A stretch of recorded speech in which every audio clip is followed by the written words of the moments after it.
لیکن آج ہمارے زمانے میں ہم لوگ RCC کے مکان بناتے ہیں. یہ بھی ہمارے شریعت میں ناجائز نہیں ہے بلکہ جائز ہے. آپ کی ضرورت کے لیے آپ گھر بنا رہے ہیں, آپ بنا سکتے ہیں. حرام کیا ہے؟ حرام اس میں فضول خرچی کرنا ہے. حرام کیا ہے بھائی؟ اس کے اندر فضول خرچی کرنا ہے. چپ تو بھی انٹیریئر ڈیزائننگ کر رہے ہیں, دوستوں کو بتانے کے لیے, رشتہ داروں پہ امپریشن جھاڑنے کے لیے 1-2 لاکھ روپے کا اس پہ خرچ کر رہے ہیں. ایک جان پہچان والے کے گھر پہ جانے کا موقع ملا, اس کے گھر پہ ایک دم بہترین ٹائلز لگی ہوئی تھی, تو وہ اکھاڑنے کا کام کیا جا رہا تھا. میں بولا یار یہ ٹائلز کیوں اکھاڑ رہے؟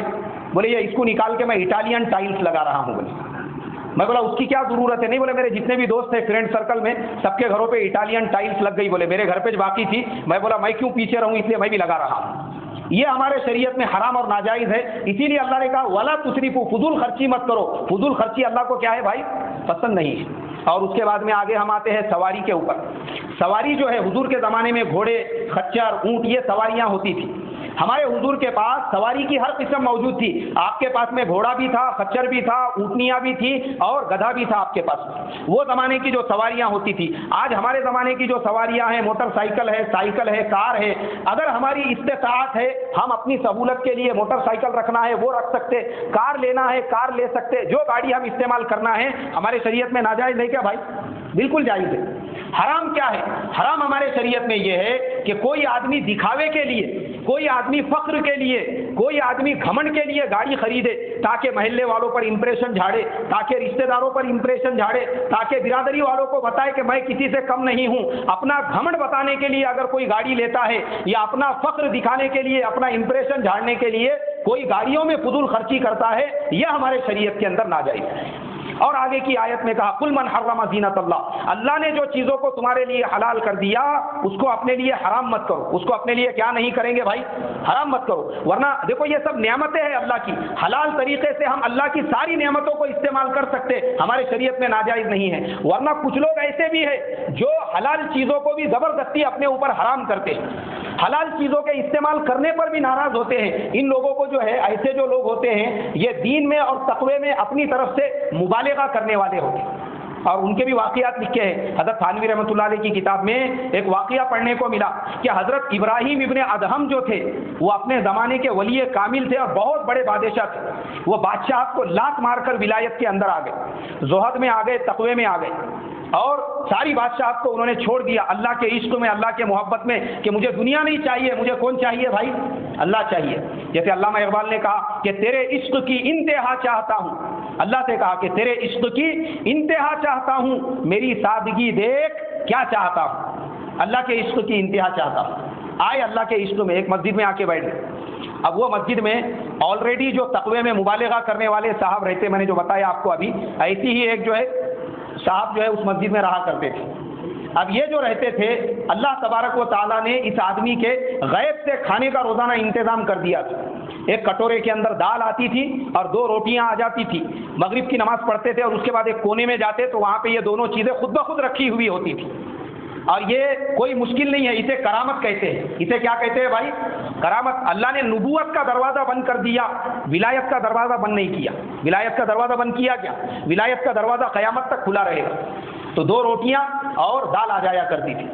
اب یہ جو تھے, جو ولی, جو پیر صاحب تھے اس مسجد کے اندر پہلے سے, انہوں نے بولے کوئی تو بھی مسافر دکھ رہا, اگر مغرب تک یہاں پہ رکے ہوا رہا تو میرے پہلے 2 روٹیاں آتے اس میں حصے دار بن جائیں گا, ایک اس کو دینا پڑے گا, اس لیے اس کو مغرب سے پہلے روانگی کے آداب دے دو. تو وہ حضرت ابراہیم ابن ادہم کے پاس گئے اور جا کر کہنے لگے بولے یہ مسجد میں رکنے کی اجازت نہیں ہے, عصر کی نماز ہو گئی نا, چلو ابھی نکل جاؤ بولے یہاں سے. تو حضرت ابراہیم ابن ادہم نے کہا بولے بھائی دیکھو, میں یہاں پر تمہارے سے روٹی مانگنے کے لیے نہیں آیا ہوں, میں تمہارے سے کچھ نہیں مانگوں گا, تم بے فکر رہو. اس کے بعد بولے اچھا اگر ایسا ہے تو پھر تم رک سکتے. بولے مغرب کی نماز ہو گئی.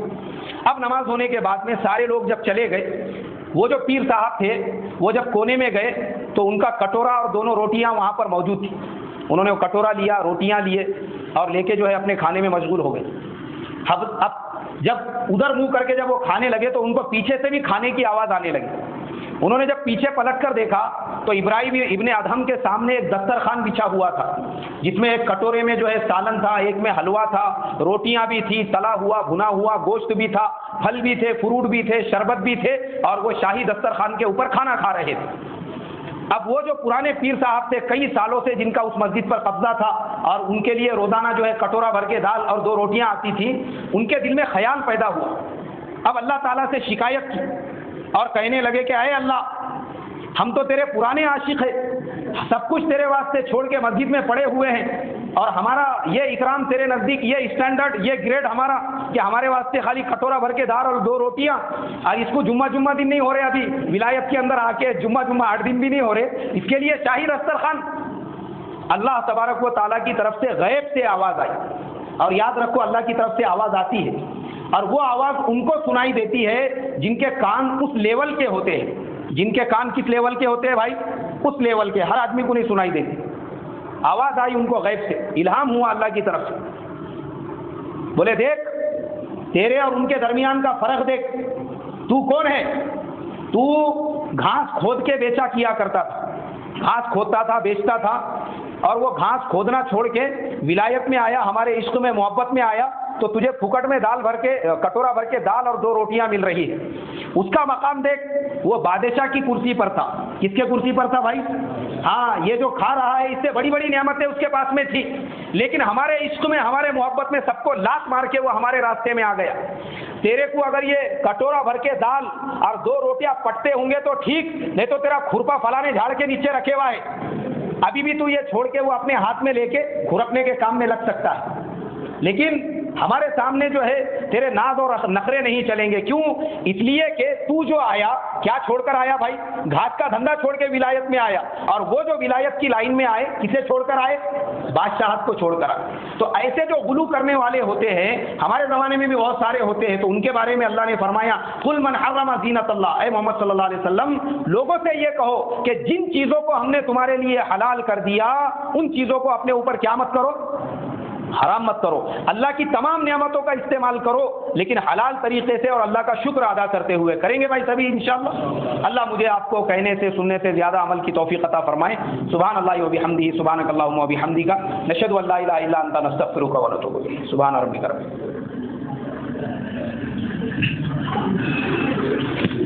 العزة